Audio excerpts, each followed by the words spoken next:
أو زد عليه ورتل القرآن ترتيلا.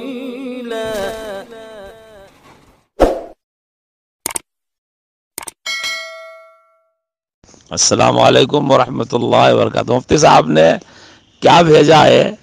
مرحوم انار کا درخت آپ کو کہاں سے ملا واللہ عالم۔ جس نے آپ کو بھیجا آپ کو اس پر نکیر کرنی چاہیے تھی۔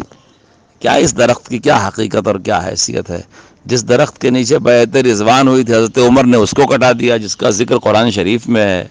یہ دیوبندیت نہیں ہے خام خواہ کے واسطے۔ یا تو لوگ اتنے خارجی ہو جائیں گے کہ اکابر سے بے ادب ہو جائیں گے، یا تو اتنے بدعتی ہو جائیں گے کہ اب اس مرحوم درخت کو چادر چڑھانے اور چلہ باندھنے اور اس کو پانی ڈالنے اور اس کے عرس کرنے کی دیر تھی بس، اور کیا۔ جس زمانے میں یہ فارورڈ کیا جا رہا ہے، اگر یہ لوگ اس درخت کے وقت موجود ہوتے جب اس کی فوٹو کی اتنی عظمت ان کے دلوں میں ہے، تو اب تو اس درخت کی پوجا ہی شروع کر دیتی برادری۔ اللہ تعالیٰ خیر فرمائے مفتی صاحب۔ ان چیزوں پر آپ کو نکیر کرنا چاہیے۔ جو آپ کے پاس بھیجیں آپ سراغ نکال کر کے اصل جہاں سے پہلی بار چلا ہے۔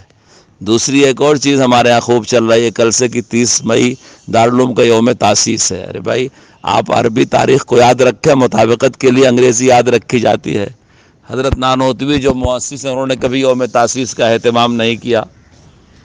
حضرت قاری طیب صاحب رحمۃ اللہ علیہ نے کبھی نہیں کیا۔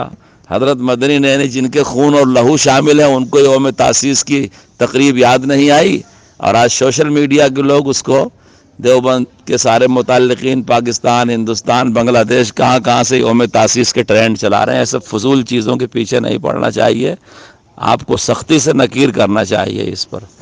یہ بالکل ہمارے دارالعلوم دیوبند کے منہج، مسلک، مشرب، مزاج، ہمارے پیغام، ہماری دعوت سب کے خلاف ہے اور صراحتاً خلاف ہے۔ اس پر سخت نکیر کرنا چاہیے۔ السلام علیکم ورحمۃ اللہ وبرکاتہ۔